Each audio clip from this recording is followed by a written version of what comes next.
So ayan nga guys, no. So sobrang taas ng diesel. Napapaisip na ako sa araw ng Sabado tsaka holiday na hindi na lumabas. Parang ngayon, araw ng Sabado.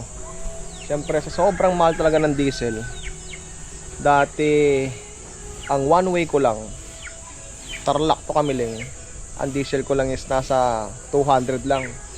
So ngayon mahigit doble na, nasa 500 na yung one way ko. So kailangan pagka papunta ka ng Kamiling, biyahe ka na, kailangan mag-collection ka ng nasa 800 para kung 500 yung i-diesel mo, meron kang 300. Siyempre meron ka pang mga babayaran sa sa dispatcher. At tapos pagkain mo pa. Kung nag-diesel ka lang ng ngayon, ay kung magko-collection ka lang ng nasa 600, lugi ka na.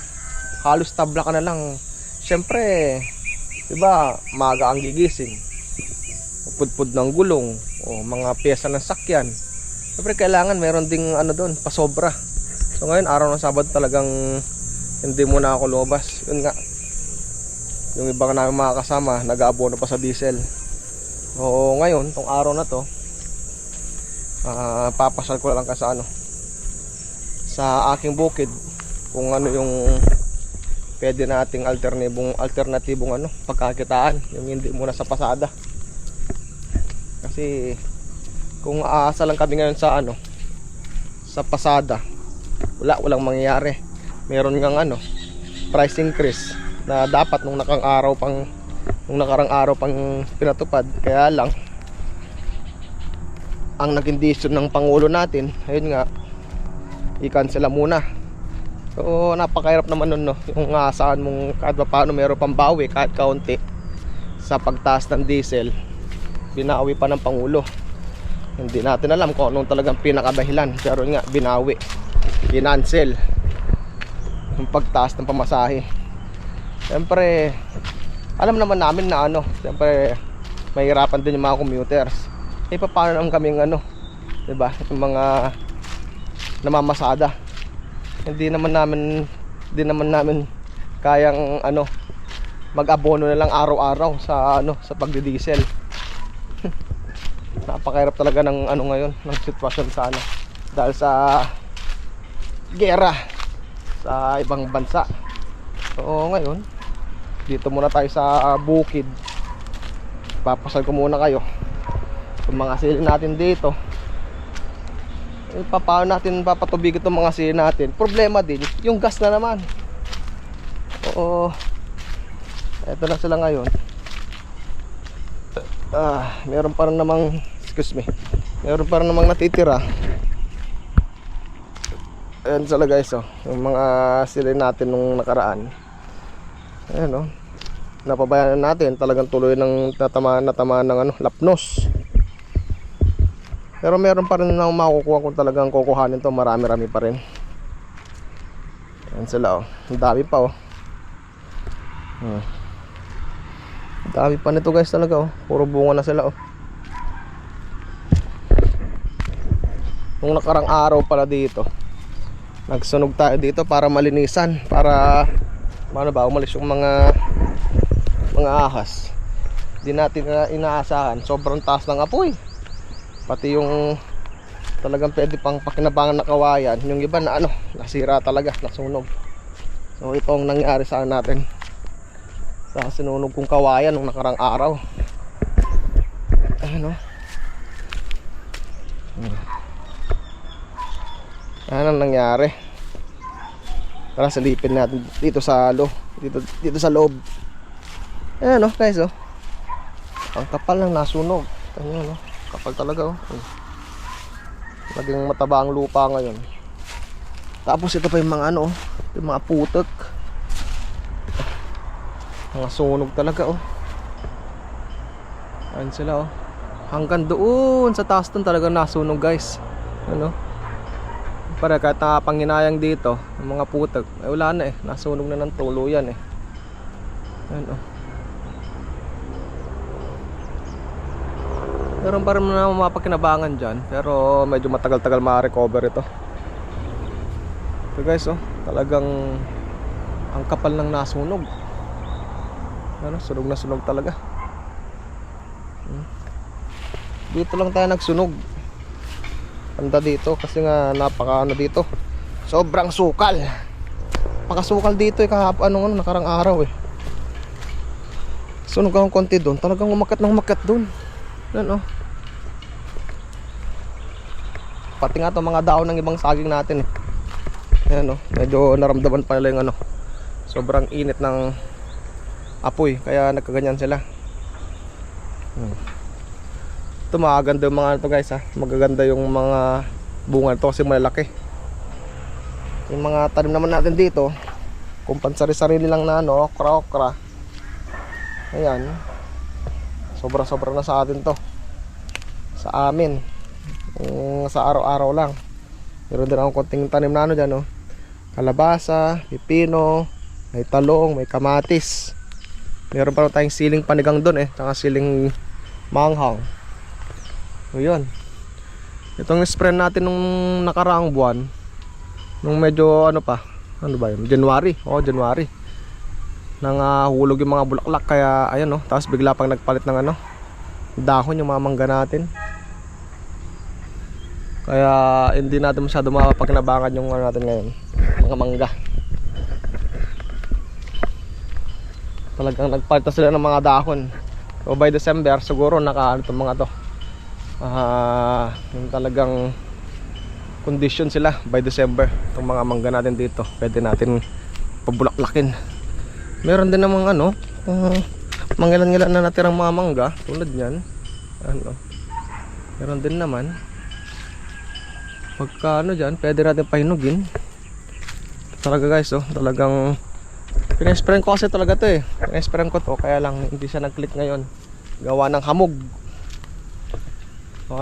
noon, kaya hindi napigilan, nangasira lahat ng bunga. Ito rin yung palang lugar natin na dati guys. Yan yung meron tayong dito, sitaw. Kaya lang ngayon di pa natin natamnan kasi nga summer na, tapos sobrang mahal pa ng gas. Kaya dyan na muna, antayin na muna natin tag-ulan. Ganito na muna tayo ngayon. Lalabas ulit tayo, mamasada ulit tayo by Monday. Kasi kahit paano kapag may pasok, may mga estudyante, may opisina, yun, medyo makakabawi naman tayo kahit na pambili na ng bigas-bigas, pang ulam. Pero pag Sabado tapos holiday, nako po, ang hirap ng pasada guys, kung tutukusin lang. Ito rin pala nga natin yung ating makina. Ayan, pagka kinakailangan talagang patubig, andarin ko lang ito yung hose nya, punta doon. Ito sana yung pangarap kong guys ma-bulldozer o mabakko. Itong sapa na to, hanggang doon. Gusto ko sanang patambakan na pa ganoon, yung meron siyang pader doon, yung tambak na malaki, para makulungan ng mabuti. Kasi kung ganito lang dati, yan naglagay na ako ng net dati. Yan, paikot. Ito yung net. Ba may net na guys. Kayang sirain ng aso. Kung aso-aso lang, talagang kayang sirain. Yan pa guys, yung pagod natin Tapos syempre, pagka merong mga nag-aalaga din dyan ng mga baka-baka, tapos naglaro yung mga anak nila, naabutan yung mga bakod natin, kaya nangasira. Hanggang doon, paikot doon, nangasira na. Yung plano natin yung pangarap natin mabakuran hanggang doon. Kasi yung punong yon, hanggang doon na puno, yun nabili ko yan. At paano meron tayo pundar nung tayo ay nasa abroad pa. Hanggang doon, medyo malayo-layo din. Kaya magandang to guys magandang lugar pagka nag-alaga ka ng mga baboy, mga hayop, kahit na mga bibi, ganyan. Kahit nakatabi mo yung medyo malapit yung school, hindi na mahangamuyan kasi ang tubig. Magbuhat doon sa taas doon, pababa, unti-unti, tuloy-tuloy ang tubig. Kasi maraming bukal doon guys doon sa taas doon, maraming bukal doon. Kaya kahit mag-alaga ng baboy dito, walang problema, hindi siya mangami doon. Kasi nga may tubig, dire-diretso yung yung dumi ng hayop. Kaya lang ang problema dito, hindi pa nababakuran. Maraming asong lumilipat, mga lagang kalabaw, mga baka. Pagka simpleng ano lang, simpleng mga bakod-bakod lang, sigurado sira agad dahil sa mga alaga. Yan guys, oh.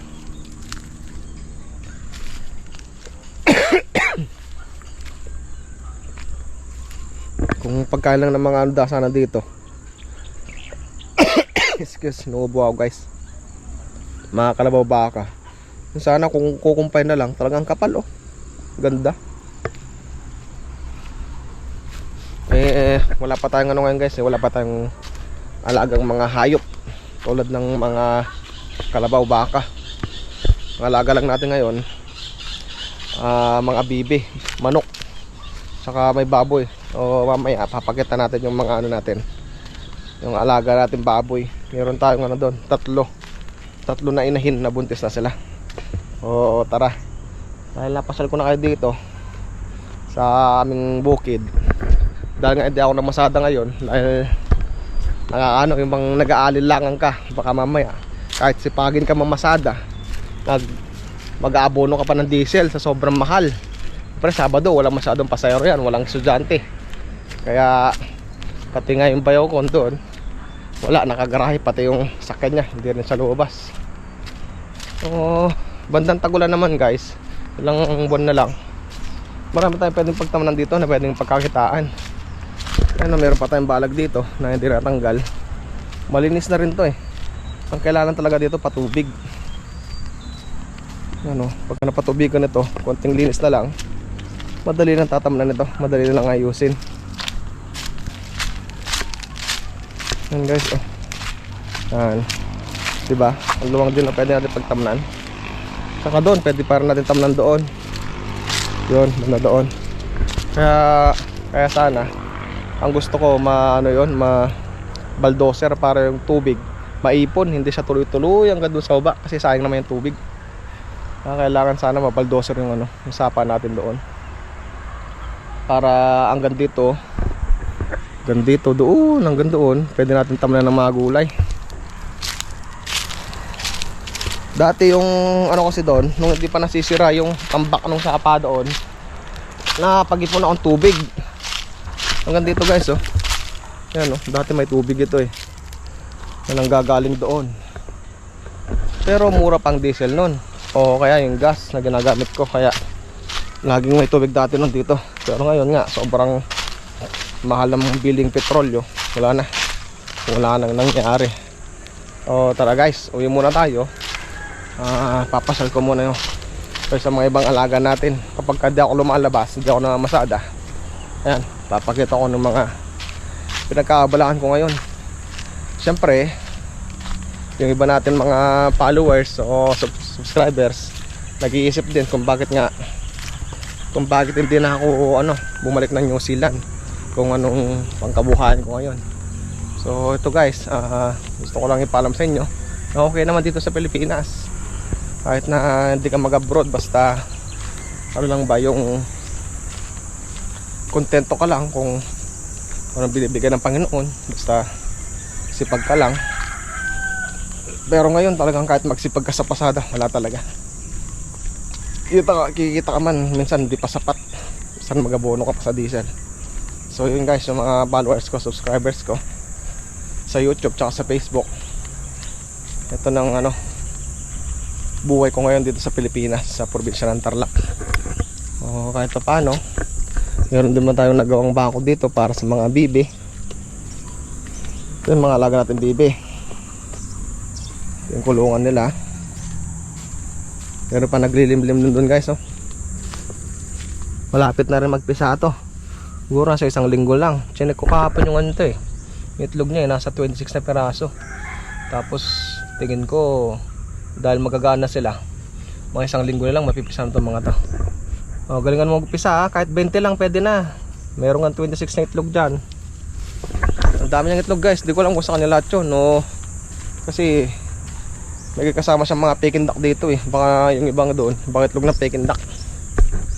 So guys, tara, punta lang tayo sa sa alaga natin mga baboy, yung mga baby. Parang kailan lang ang bilis talagang dumami ng mga bibi oh. Mga alaga akong bibi. May kasama pang manok. Nilagyan ko rin ng ano dito. Yan, yung net. Para hindi sila makalusot-lusot. Ikot dito. Kasi ano madumi pagka kalat-kalat sila dito sa harap ng bahay, marumi. Siyempre dumudumi sila yan, kung saan-saan dumudumi sila. Tsaka isa pa, yung ano guys, kasi yung tayo ng manok o kaya bibi, pagka nakakain ng ano yan, kain ng baboy, salo pagka buntis, pwede silang tamaan ng parvovirus. Kaya kailangan din sila nakapasok. So, naglagay din ako ng net dito para sa mga manok, para di sila makapasok. Sa likod wala pa, pero hindi pa naman nasusundan ng mga manok. Pero pagka nasundan nila, nakita ko meron pumasok ng isang manok dyan, anuin ko na rin yun, lalagyan ko na rin ng net. Tara, pasok tayo dito sa sa mga laga natin baboy. Itong isa dito guys, ano pa to, dumalaga pa lang, 5 buwan pa lang to. Kaya hindi pa siya hindi pa siya pwedeng ipalandi. Pero yung dito, yung mga ito, halimbawa nito, magna 9 months na to, yung una natin nakuha ang baboy. Tapos yung buntis nito guys, lampas na ng 42 days, nasa 50 days na siya. Kaya awalan Diyos, sana tuloy-tuloy pagbubuntis niya. Ito guys, laki haba nito. Pati nga yung dede mo guys. Tayo ka muna tayo mo tumaya. Pagka nakahiga siya mabuti dyan guys, talagang alatado na yung tiyan niya, tsaka yung dibdib niya. Talagang tayong tayo na. Nagpipinggi siya, kaya talagang buntis na. O ikaw, Presi. Pangalan pa nito guys, si Blessy. Tapos si Presi. Saan na? Ito guys, lampas na rin sana to 42 days, kaya butis na rin to. Nauna yon, tapos ang interval nito sa kabila is 1 week lang. Kaya lampas na rin siya sa 42 days. Ito, to? Sa katapusan nata ito magpo 42 days. Ang dibdib niya guys, Ayan, ganda ng dibdib niya guys, nakatayo na rin, ganda. Ayan. So meron tayong ngayon guys, meron tayong 3 na inahin na buntis na. So sana makapagbigay sila ng magandang biik. Kahit na at least 10, ganyan. Para makapag-ipon naman tayo. Bago matapos pala yung video natin, pasyalan natin yung kasama natin dito, yung pipi. Dahil inutusan ko siyang kanina. Inutusan ko siyang maglinis dito. Ito, naninigarilyo pa. Uy, very good Ayan talagang nalinisan niya dito guys. Kaninang umaga dito, kapal ang damo dito. Ganda ng kapal ang damo dyan. Tapos mga puno-puno. Sabi ko sa kanya, nilinisan niya mabuti. Tapos yung mga damo-damo, sunugin na doon. Banda doon. Kasi ito yung mga kahoy. Dahil sa sobrang taas ng ngayon, LPG. Pag nagkataon, pagka di natin kayang bumili ng LPG, tsaka isa pa, pagka wala nang mabili, dahil nga sa crisis, marami tayong dito, kahoy. Good. Ang kasama natin. Di siya, guys, di siya makapagsalita. Lang, senyas-senyas lang. Pipi kasi siya, pipi. Hindi rin siya makapagsalita. Ewan ko kung hindi rin siya para nakakarinig. So yun guys, yung video natin ngayon, hanggang dito lang muna. So, ayan. Hanggang doon, kailangan pa niyang linisan. Marami-rami pa to. So, masipag naman to, tsaka madiskarte din. Ito pa yung guys, so pwede nating, ito pala yung tinatamnan natin ng palay. Pinagkukuha natin na pambigas. So, meron din tayong manggang kinalabaw doon, tsaka yung ibang mangga pa na pwedeng kainin. Yan. Yung bahay ng ano to guys, yung bahay ng mga baboy natin, malamig. Kahit summer talagang malamig kasi napapalibutan siya ng mga puno. Ayan guys, oh. Taas. Napapalibutan siya ng puno hanggang doon. Ano? Kaya presko sila. Kaya kahit tanghaling tapat, hanggang presko sila. Ayan guys, maraming salamat sa panood. Ingat kayo lagi. Sana supportan nyo yung ating mga video. Huwag sanang kalimutang mag guys, iwan ng kahit paki-love lang o kaya heart dyan sa mga bagong natin viewers, sa mga bagong pasyal. Kung nagustuhan natin yung video, huwag nyo kalimutang mag-subscribe. Thank you. God bless. Bye bye.